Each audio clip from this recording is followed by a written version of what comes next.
Right, so an official welcome to you all. Again, thanks for coming along on a Tuesday evening, especially when the weather's kind of nice. I'm down in sunny Melbourne, and there's a wonderful test match finishing up as well. So I do appreciate you being here.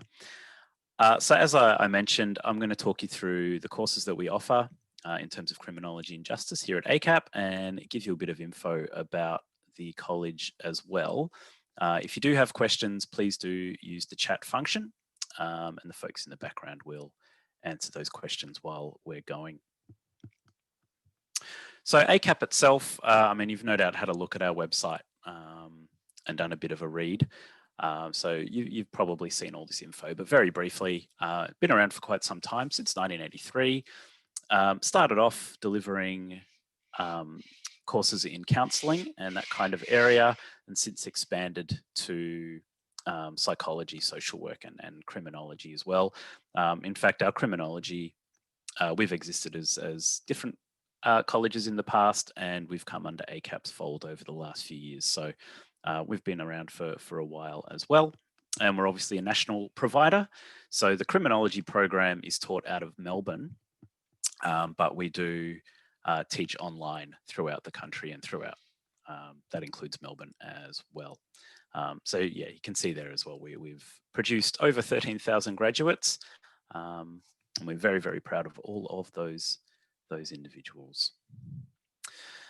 Key thing, if you're thinking about, comparing us to other providers, I'm well aware that there are criminology programs at a number of other higher education providers, the major unis, etc.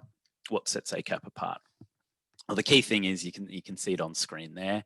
So those statistics, that data comes from the student experience survey that the federal government produces each year. So we haven't quite got the stuff or the data from last year as yet for 2020, but you can see in 2019, and that's just a few of the key areas where we were above, sometimes well above the national average. So that's comparing the courses that we offer to the same courses at all of the other higher education providers. So the overall experience that our students are having is above the national average. The teaching quality our students rate is higher than students at other places. Our skills development, the student support we offer, and the learning resources we provide are all deemed above average. So those are really, particularly around student support, that's something that we really pride ourselves on, and I'll talk you through exactly what that looks like. But if you are interested, if you want to see more of that data, you can see the website there to the federal government's Quality Indicators of Learning and Teaching website, the QUILT website. And you can dig a little further and compare. Right. So further to that, we are a smaller provider, a smaller college than a lot of the other providers, particularly when it comes to our criminology programs. So at any given time, we have probably around about 300 students across our entire criminology program. So unlike, the larger unis, I still remember my undergrad being one of about 800 students in a lecture theatre, who, I knew my lecturer's name, but he wouldn't have known who the hell I was. We offer a very different experience. So whether you're learning on campus or online, you have a direct line to your lecturers, to your tutors. We get to know each other, and it's a much more personal learning experience. And we think it not only makes it more enjoyable for everyone, but I think it enhances our students' learning as well. You'll have teaching staff who work in the industry, and I'll talk about that a little bit more later on. We do offer a placement program. So depending on which criminology course you choose, particularly if you choose the bachelor's, then you'll have the opportunity to undertake a placement. And again, I'll talk about that. And yeah, obviously our degrees are accredited. So again, if you want to do some digging, you can jump on the government website and double check that we are fully accredited, which we are. So yeah, 3 intakes per year. I'm guessing if you're here tonight, you're thinking of the February intake, which commences our first trimester, starts the 9th, Monday the 9th of Feb. And so I'm just going to mute person in the background there. And yeah, we have fee help that we offer. So that works like HEX does. So as long as you're an Australian citizen, you can apply for fee help. All right. So like I mentioned, with our criminology programs, we have been around a while teaching those. So for over 20 years, these courses have been around, or at least we've been delivering them. The courses have been obviously updated over time. In fact, we recently just did an update over 2020. Just to add to the fun that was 2020, I got to do a full course revision. So I'll take you through the specifics of that. And as mentioned, so the people you'll have teaching your classes, we have a full-time team of staff. So people like me who we spend our days teaching and researching. But we also have our sessional staff, our casual staff, who are lawyers and police officers and psychologists. They're people who work in the field. So they bring that experience and that, I suppose, that know-how of what it's like out there in the real world on a day-to-day sort of basis. I mentioned student support as well. So as I said, this is something we really pride ourselves on, and we find that our students, yeah, they get a lot out of, well, the student support that's offered at multiple levels. So we as teaching staff offer our students as much support as we can, both academically and non-academically, but we also have a very dedicated student learning support team who provide webinars, one-on-one help. They have a wonderful website with tips on everything that you'll need to succeed in your course. You can see there things like essay writing and time management and research and referencing and all those things that you have to be able to do to succeed in the course. And they even, they'll come into your classes at times and help out with assessments and do all sorts of things. So they're a wonderful team of people. They're really committed to helping our students do well. And so that's an additional service that the college offers that you will have access to. We are an ally on campus, so we're part of the Pride in Diversity network. So yeah, we're, again, something else we're quite proud of, the fact that we stand with the LGBTI community. So yeah, if you become a student with us, that's something that you can become involved in as well. All right. So sorry, I am going kind of fast here, but I'm keen to make sure we've got time to get through everything, and I've got a fair bit more, in fact. So another key thing that we offer that's a bit different to other providers, with ACAP, you can study 3 terms across the year. So yeah, hence we call them trimesters, but we have 3 trimesters rather than just the usual 2-semester model that traditional universities offer. And the key thing with that, it means that you can get through your course faster. It means obviously smaller breaks between the terms, but yeah, you can, even if you're studying part-time, maybe just 2 units per trimester, you're still getting through faster than you would otherwise. So that's a key differentiating point that might be useful for you. So that each term is 13 weeks. So as I mentioned, we start in February, Feb 9th. We have a mid-trimester break, so a 1-week break in the middle of it. And then we, finish off. So it's usually around, when do we finish? End of April, start of May kind of thing. We get a 3-week break, do another 13 weeks, 3-week break, and then finish off a couple of weeks before Christmas. So yeah, you can study full-time or part-time. For us, full-time is 4 units. You can do up to 4 units per trimester. But it's really up to you on what suits your lifestyle, really. So most of our students, they're working, they have family commitments, they've got a bunch of stuff going on. So, 1 or 2 units per trimester is sometimes enough. Others want to get through as quickly as they can, so they do 4 units. And yeah, we offer both on campus and online study. So, well, when we do get back on campus, and the plan is for T1, last year we were fully online, obviously with COVID-19 and all of the stuff that brought. But from February, we are planning on an on-campus presence. So that's in Melbourne, but obviously, the online program continues on. So with both the full-time, part-time, on-campus, online, you can chop and change how you do that from trimester to trimester. So say you just want to do 2 units in your first trimester, you could do 1 on campus, 1 online if you wanted. When it comes to your second trimester, you can drop down to 1, you can do 3 units, you can do it all on campus, you can do it all online, right? So there is flexibility depending on, how you're going through the course. If you find you prefer, online, then you want to do all of them online, then that's fine. You change to that. So there's flexibility right throughout. Okay, I can see the chat's going. I'll assume that our team have that under control in the background there. So what I want to focus. Thanks, Matt. We've got that sorted. Cool, thank you. What I want to focus on now is really what our course is actually about, what criminology is about, the kinds of areas that our students look to in terms of work, kind of key employment areas they're looking at, and then I'll get into the specifics of each of our courses. So criminology, I mean, it's probably pretty obvious.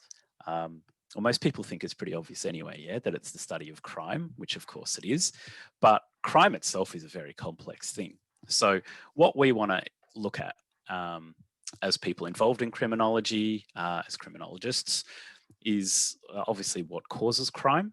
Okay, so within the individual, within society, etc., the impact or the harms of crime. So often we think of, specifically just a victim or a victim's family, but there's also other considerations: the impact on the community, the impact on the government, even economic aspects to it. There's a lot of different aspects in terms of the impacts that crime can have. Even things like media and the way that the media both responds to and produces, if you like, perspectives on crime, all of that kind of thing. Pretty importantly, criminology is also about how we respond to crime. So, we're well aware that prisons, for example, are necessary to some extent, but don't really work that well, okay, in terms of rehabilitating people and all of that. So it's asking questions around what can we do better? What are the alternatives? And I mean, these are debates that have been going on for decades, if not centuries, and will continue to happen. But criminal justice is something that continues to evolve. And things like crime prevention too. Within all of that, and where crime becomes particularly complex, is just all of the variations in it. So as you'll see when we start talking about the different units we offer, it's important to think about all of the different types of crime, because each of those is different, right, in terms of what it involves, who it involves, the impacts it has, and all of the other aspects around it. So for example, at the moment, I'm preparing for teaching in T1. Now I'm preparing a lecture on drugs for our drugs and crime unit, right? So thinking about drug use, even that, you're thinking differently about, say, cannabis users versus methamphetamine users, okay? Again, different impacts, different issues, need to look at prevention in different ways. Compared to other units, say transnational crime, so organized crime and that kind of thing, different population groups. So there really is a lot in and around criminology. Criminal justice then is, if criminology is kind of the more theoretical side, then we think about criminal justice as kind of the practical side. So the criminal justice system is, as you see there, the agencies that are involved or manage the justice process. So police, courts and corrections, to put that pretty simply. But within each of those are obviously challenges. There's different things to learn in terms of, why they operate the way they do, what are their key philosophies and approaches, what do they do well, what do they not do so well, what are the areas for improvement. So we need to take into account all of those things and consider them. And again, pose the question, what can we do better? Okay, how can we, improve policing in Australia? How can we ensure that, the community and police have a strong relationship? do we need to think about, police resources and the support and um, the things that they're given to do their job, right? So there's all these different aspects to all of these different things. So again, more complex perhaps than we first consider. Career-wise, so as I mentioned, I just want to take you through the sorts of areas that our students are looking at as they, when they start our course, but then as they go through the course and where they do actually end up. So again, we've broken this up into those three key criminal justice system areas: the investigations and law enforcement side, the law itself, and then corrections. So law enforcement, probably about a third of the students that come to study with us are keen on a career in policing. So predominantly that's at state level. So with, for example, Victoria Police or Queensland Police, there's another proportion of students that look at the Australian Federal Police, and all of those things are possible. So if you are looking into policing, as you no doubt know, you don't actually need to do the bachelor's degree in order to, qualify or anything. But what we find is, I mean, given it's one of the most sort of desirable outcomes, right? There are so many people who want to become police officers. So having a degree under your belt will set you apart from other applicants. And obviously having a degree in criminology shows that you're interested in the area. And from what our students tell us, once they get into, say, Victoria Police, the knowledge that they've been able to build over their course helps them when they're in the academy, doing the different courses that they have to do as part of their, their sort of initial training, those first 33 weeks that they do, all of that. So there is a real benefit to studying a course like ours if you're thinking about law enforcement. There's also the intelligence side to things. So at the federal level, all of these agencies exist. So if you're interested in kind of the bigger stuff, I suppose organized crime or terrorism, those kinds of things, then you might want to consider working with ASIO or ASIS, intelligence organizations, or even from a broader kind of crime prevention or crime investigation point of view. You've got agencies like ASIC, which is the Australian Securities and Investments Commission, that's involved with corporate crime and financial crimes, things like that. There's AQUIS, which is the Quarantine Inspection Service. So kind of related to Border Force, and Border Force is in there too. So again, there's lots of different options if you're sort of interested in that more investigations type area. In terms of law, so obviously doing our course, you can't become a lawyer. It's a criminology degree, not a law degree, but we do have students who come to us who are interested in working in the legal area, and that essentially goes down to two sort of tracks, if you like, two pathways. So working in the law but not being a lawyer is doing things like being a paralegal, and paralegals are generally people who support lawyers in their work. They do lots of legal research. So within a law firm, they're researching cases and files. They're helping a lawyer or a solicitor in the courtroom, things like that. So for some of our students, they're just not interested in standing up in court, but they're involved in that process. So paralegal work can be pretty popular in that sense. Otherwise, working in the court itself as a registrar or a reporter. And the other way it can work is, I mean, to become or to get into a law degree, you're still required to get a very, very high ATAR out of high school kind of thing. So a useful pathway that's been around for probably almost a decade now is doing a Juris Doctor, which is a master's level law degree. So what we find is we have students who come to us, they do our course in criminology, and then they apply to a uni to do a Juris Doctor, so that master's level, and it's the Juris Doctor that then qualifies them to become a lawyer. So if you are thinking about becoming a lawyer, you don't have the ATAR, or you're not 100% sure on a law degree, then again, doing a course like ours is pretty useful, and you've still got that opportunity to go and become a lawyer down the track. And then finally, there is corrective services or correctional services.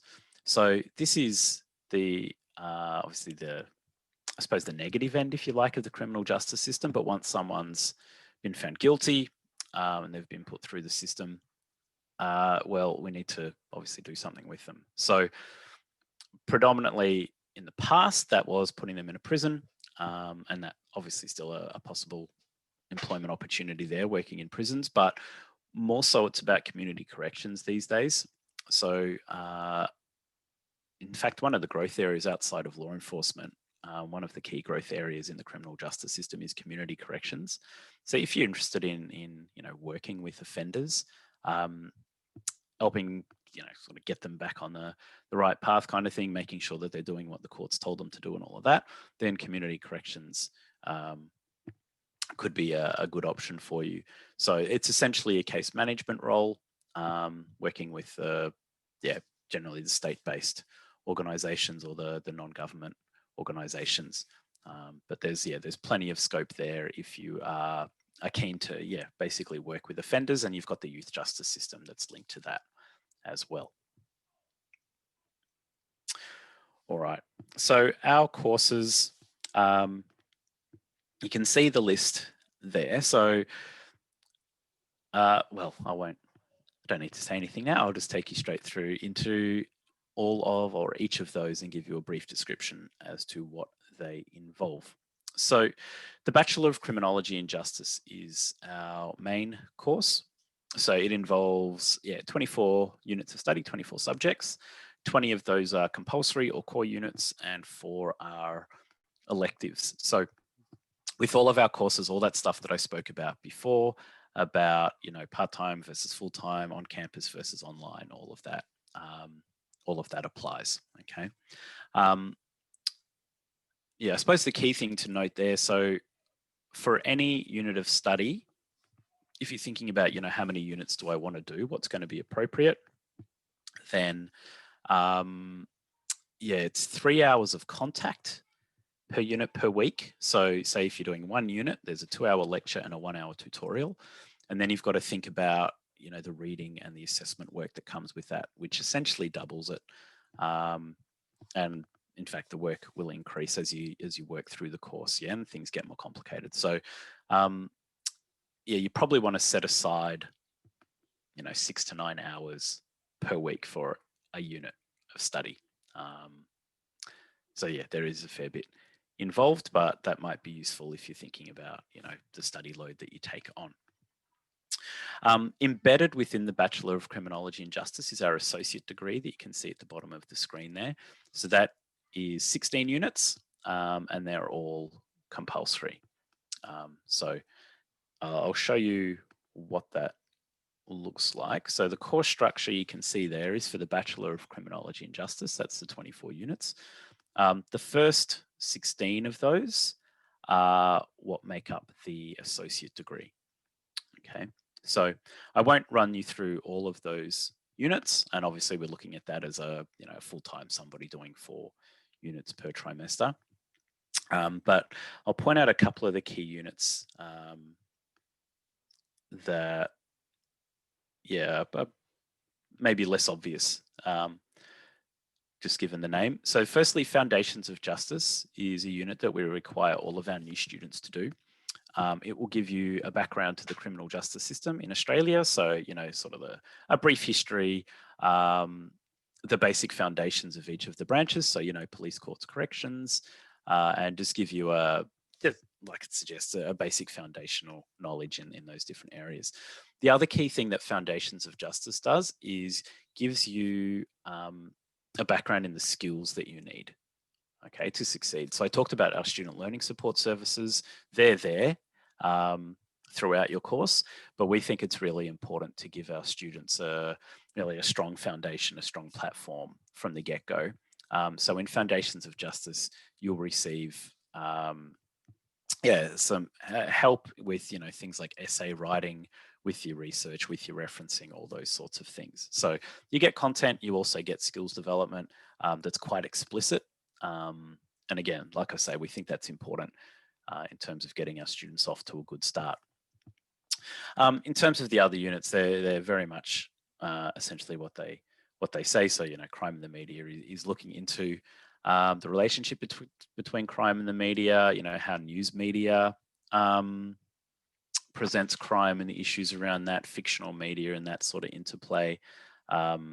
Diversity and justice is about having a diverse society, the different groups that make up, Australian society, and the interactions they have with the criminal justice system, etc., etc. So, yeah, like I said, I won't bore you with the details of all of those, but again, you can jump on the ACAP website and see a little bit about each of those units.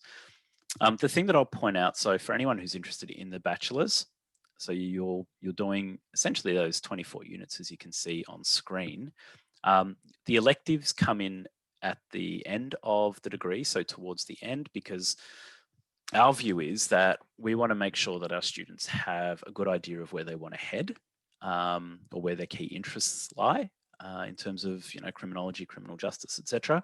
And also the electives, we have them at sort of the higher level in terms of their complexity. So that means students need all of the knowledge, etc., before they get to them. So that's why we pop those on at the end. And you can also see the practicum with the work placement. I'll talk about that in a bit. That comes in there towards the end as well. So these are the electives that our bachelor's students get to choose from. So yeah, a fairly diverse range. So of those 8 students, choose 4. So things like cybercrime, forensic psychology, terrorism. We feel like there's something there for everyone, regardless of the sort of field that you are looking to get into.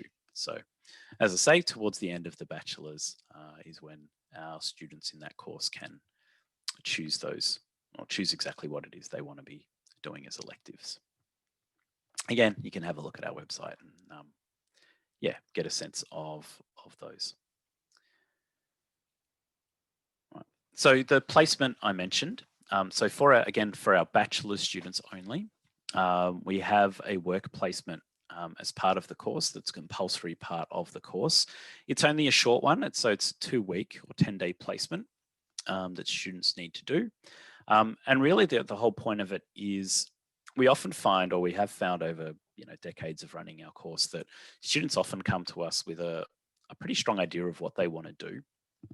And we think it's important that they get a bit of experience in that field before they wholly commit to it. So yeah, our students, they're doing placements with the police, in police stations or at the academy, in law firms, in the courts, in some prisons have taken our students in the past, various agencies, okay? And it's really, about giving our students an experience, getting them to network. I don't like that term, but introducing them to people in the field who can advise them or help them or even mentor them, depending on what goes on, and potentially even find employment opportunities through that. So yeah, we think, even though it's only 2 weeks, it's a good taste for our students before they head out and before they're out there in the workforce. So a key thing, and I'm not sure if this question's popping up in the chat or not, but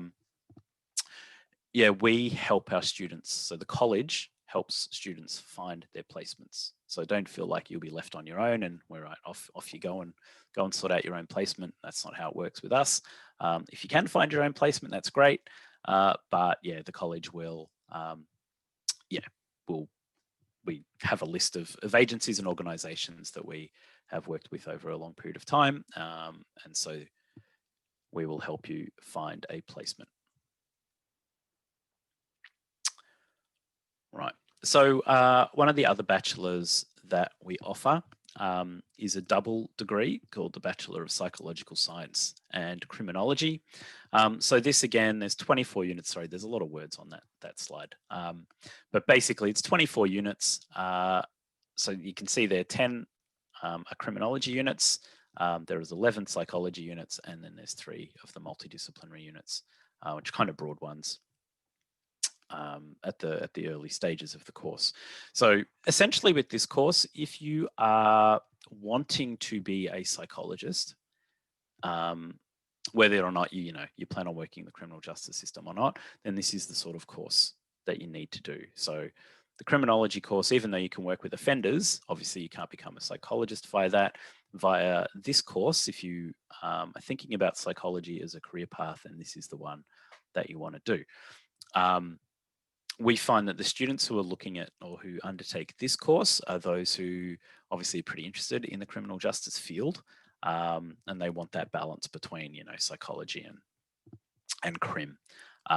So yeah, the beauty of it is that you get a really good taste of both areas, and because it is an officially accredited psychology program, it means that you can go on, you can do honours, you can go down that path to qualify as a psychologist. So that could be a good option for those of you who have an interest in both fields or are keen on that psychology aspect. All right. So for our bachelor's programs, so I'm just checking the time here and making sure that I'm not too far over. We don't have, things like ATAR scores. We don't worry about that sort of stuff. Essentially, if you are under 21, then you need to have completed, year 12, basically, or an equivalent, or a Cert 4 or equivalent, or, well, it'll be an and/or admitted to an undergraduate degree. So that's if you're under 21. If you're above 21, then any qualifications you've got we'll consider, but it'll essentially be more around the screening interview, which don't think of it like an interview, like a test or anything. It's really just about us making sure that you are well suited to the course that you are applying to or applying for. And yeah, just making sure the fit is right. So the basic process is jump on the website, hit the apply now button, enter in your details. One of the course advisors will give you a call and it'll go from there. It's a pretty straightforward process from our end. So yeah, that's really it. And then one more course to mention is the Graduate Certificate of Correctional Case Management. So if you have already done a bachelor's in a related area and you're wanting to build on your skills or on your knowledge base, then this is a useful option for you. So it's really designed for people who are interested in working in the correctional system or already do, or kind of have a broad interest in it, with a focus on the correctional system and working with people in that system. Okay, so you can see there for people working in the prisons or community corrections in various justice services. So it's a pretty broad kind of course, but as a grad cert, it's 4 units. With this one, it's it's all online for the graduate certificate. So we assume that we'll probably have people who work full time or who work most of the week kind of thing. So it's only in evenings, and all online. So hopefully that makes it a bit more flexible for you. Sorry, you can see the details there. Ignore that first line. Sorry, it's wholly online. 1 year full time or part. So if you're doing what we consider full time for the grad cert, that's just 2 units per trimester. So you can basically be done in about 8 months, really, if you do 2 units per trimester. And you can see the 4 units listed there. So penology is the study of prisons and correctional services. You've got offender populations, case management, etc. So yeah, another option if you, like I said, if you've already got qualifications and or are working in the field, then that could be an option for you. And there's the entry criteria. So completion of a bachelor degree or higher, significant industry experience, or a mix of the two. We can consider it if you have a significant amount of experience. So if you're curious about that one, again, just get in touch with the team via the website. All right, so yeah, here's the basic process. I outlined this already, but it's as simple as completing the application form that you'll find at acat.edu.au. Click on apply now, and yeah, one of our team will be in touch with you within a couple of days once your paperwork's gone through. So even if you're not sure about signing up, you don't want to necessarily commit, still fill out the form, because it will prompt one of our team to give you a call or to get in touch, and then you can have whatever questions you've got answered, and it can go from there. So don't feel like apply now is you committing 100% to studying with us. If you've got questions that maybe haven't been answered here, or you go away and you suddenly think of something, then yeah, the team can help with that. And we've still got a little bit of time, as I mentioned. We've got until the 9th of Feb before trimester starts. We'll have orientation the week before that. So really a couple of weeks if you're keen on getting started in trimester 1. All right, so I will just pop the chat up. I'm not sure, Miles or Casey, is there anything outstanding that you need me on, or have you guys got everything covered? So far, we've been able to cover most things between Casey, David, and myself. I think we've been pretty good, and you've answered the others along the way. Oh, wonderful. Thanks, The only other Miles. thing that I can ask, Matt, is are you able to email me through a copy of the recording so I can forward it to the students who've requested it? I have put my email in the chat. Yeah, no worries. It will be via the marketing account, so I think you'll have access to that.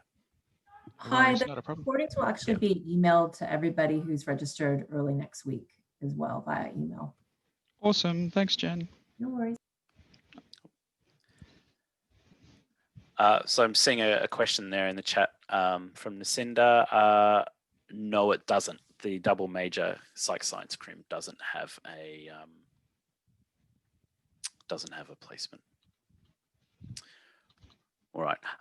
If there are other questions, please stick around and pop them in the chat. If you have had all of your questions answered and there's nothing further, again, thanks for coming and spending a bit of your Tuesday evening with us.